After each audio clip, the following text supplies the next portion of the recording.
Friends, ಈ ವಿಡಿಯೋದಲ್ಲಿ food products ಮೇಲಿರೋ ಸಿಂಬಲ್ ಗಳ ಅರ್ಥ ಏನು ಅನ್ನೋದನ್ನ ನೋಡೋಣ. ಫುಡ್ ಪ್ಯಾಕೆಟ್ ಮೇಲೆ ಯೆಲ್ಲೋ ಡಾಟ್ ಇದ್ರೆ ಈ ತಿನಿಸನ್ನ ತಯಾರು ಮಾಡೋಕೆ ಮೊಟ್ಟೆನ ಬಳಸಿದ್ದಾರೆ ಅಂತ. ಫುಡ್ ಪ್ಯಾಕೆಟ್ ಮೇಲೆ ಬ್ಲೂ ಡಾಟ್ ಇದ್ರೆ ಈ ತಿನಿಸು ಮೆಡಿಸಿನಲ್ ವ್ಯಾಲ್ಯೂನ ಹೊಂದಿದೆ, ಇದನ್ನ ಡಯಾಬಿಟಿಕ್ ಪೇಷಂಟ್ ಗಳು ತಿನ್ಬಹುದು ಅಂತ. ಫುಡ್ ಪ್ಯಾಕೆಟ್ ಮೇಲೆ ಎಕ್ಸ್ ಅನ್ನೋ ಮಾರ್ಕ್ ಇದ್ರೆ ಈ ತಿನಿಸನ್ನ ಮನುಷ್ಯರು ಯಾವುದೇ ಕಾರಣಕ್ಕೂ ತಿನ್ನಬಾರದು ಅಂತ.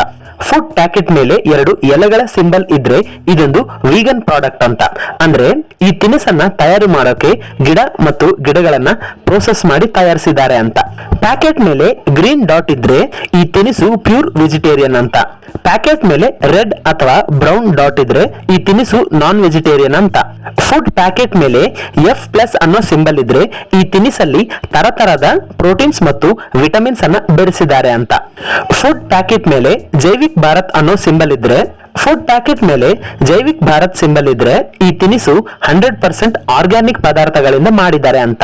ಫ್ರೆಂಡ್ಸ್, ನಿಮ್ಗೆ ವಿಡಿಯೋದ ಇನ್ಫಾರ್ಮೇಶನ್ ಇಷ್ಟ ಆದ್ರೆ ಈ ವಿಡಿಯೋಗೆ ಜಸ್ಟ್ ಒಂದು ಲೈಕ್ ಅನ್ನು ಕೊಟ್ಟು ಸಪೋರ್ಟ್ ಮಾಡಿ. ಇಂತ ಮತ್ತಷ್ಟು ಇಂಟ್ರೆಸ್ಟಿಂಗ್ ವಿಡಿಯೋಗಳಿಗೋಸ್ಕರ ನಮ್ಮ ಚಾನೆಲ್ ಅನ್ನ ವಿಸಿಟ್ ಮಾಡಿ ಎಲ್ಲಾ ವಿಡಿಯೋನ ನೋಡಿ.